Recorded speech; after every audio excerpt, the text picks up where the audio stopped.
Castro ang nagsasalita, huwag niyong pansinin o bigyan ng halaga. Kasi pag pinapansin niyo, napi-feed yung kanyang papansin, nagdadala siya ng kahihiyan sa ating bansa. Sara Duterte, tangina mo, narinig mo ba ang sarili mo?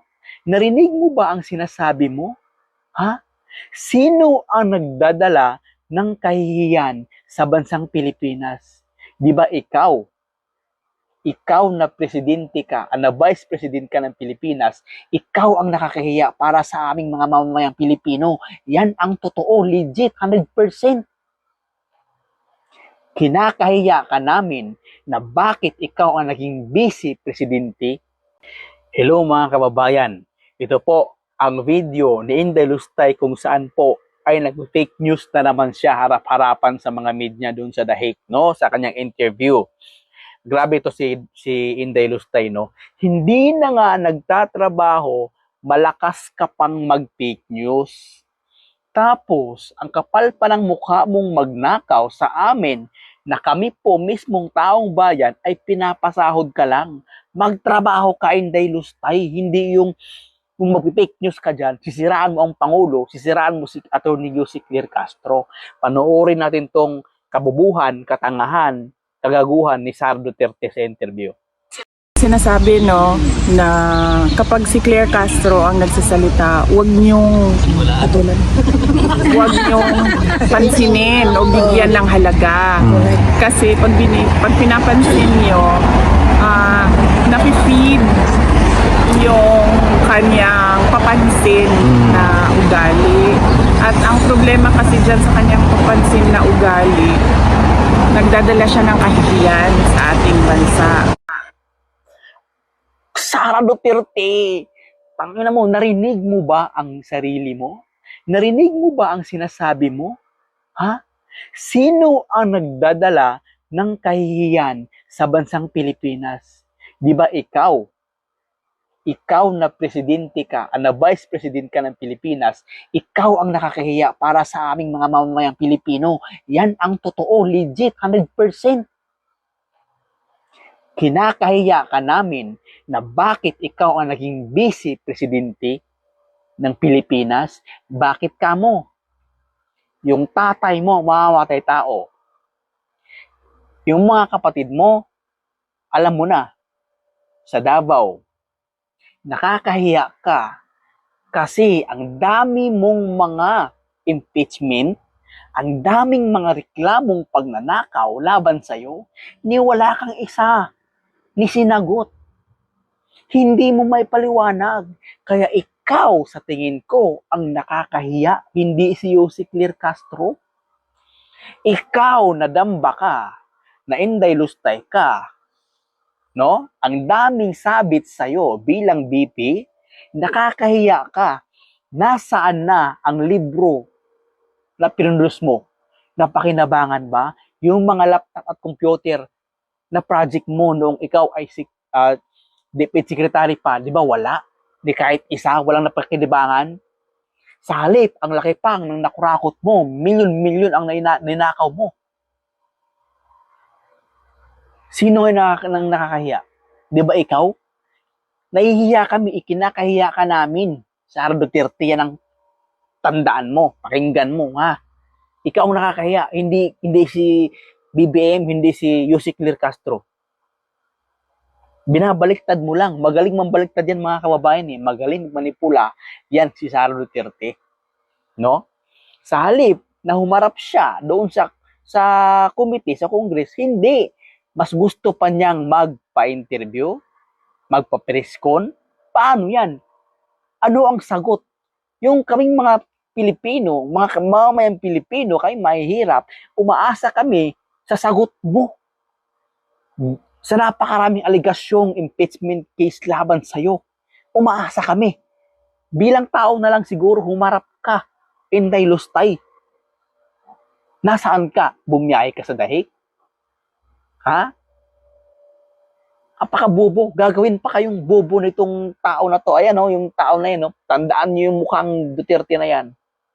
pag nagsasalita siya, nandyan yung seal ng Office of the President. Correct. Sabihin, yung buong mundo na nanonood at nakikinig, para bang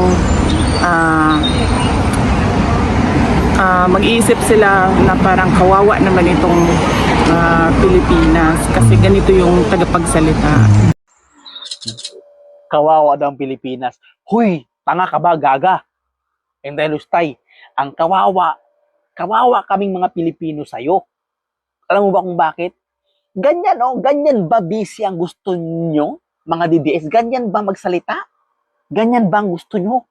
Bobo, hindi marunong gumamit ng laptop, hindi marunong mag-English, hindi marunong ituwid yung salita niya, hindi marunong mag-formal, no, sa lahat ng tao.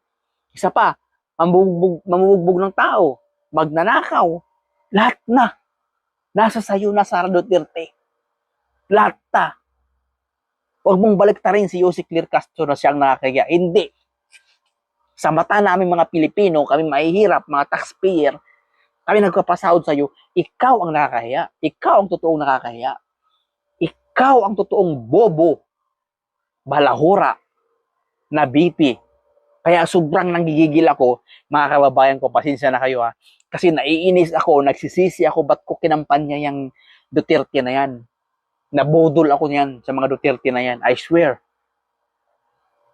Nabudol ako. Akala ko tutulungan niyang maituwid ang bansang Pilipinas. Akala ko tutulungan niya ang Pangulong Bongbong Marcos.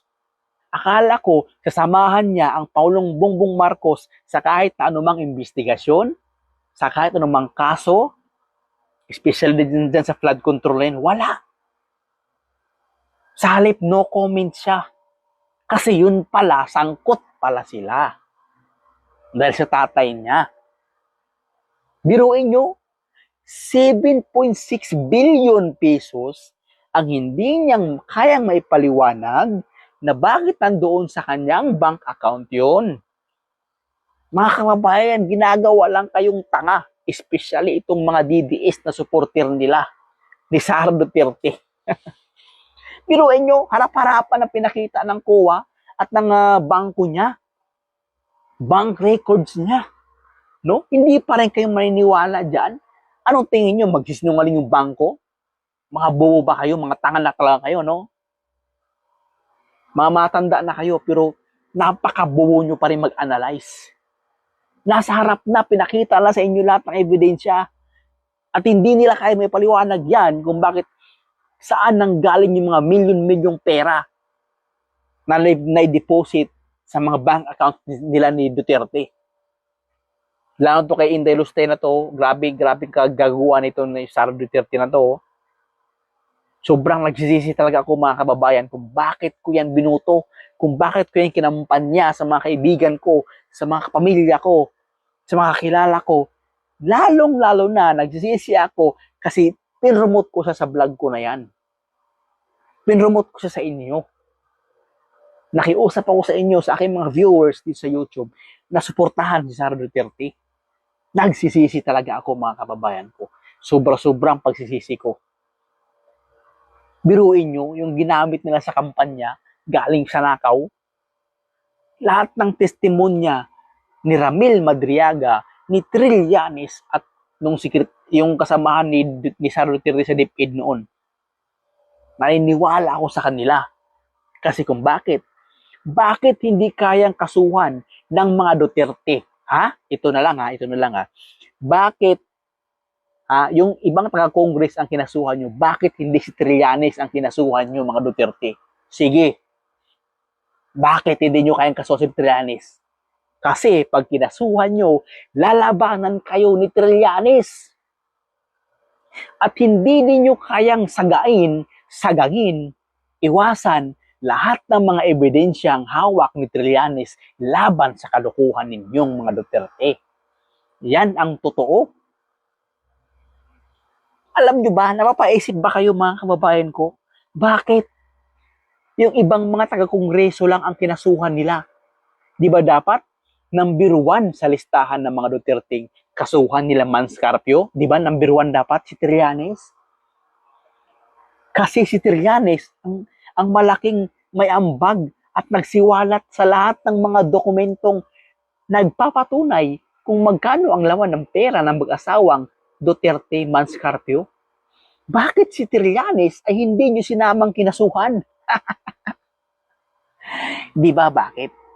Kasi matatagilid kayo. Mapipilitan kayong humarap sa hearing, sa husgado, at sagutin lahat ng aligasyon Trillanes laban sa inyo. Di ba? Kagaguhan ng mga DDS ng mga Duterte. Hindi nila kayang kasuhan si Trillanes. Takot sila kay Trillanes kasi credible at legit po at totoo ang hawak ni Trillanes na mga dokumento laban sa mga Duterte. Yan ang kinakatakutan nila.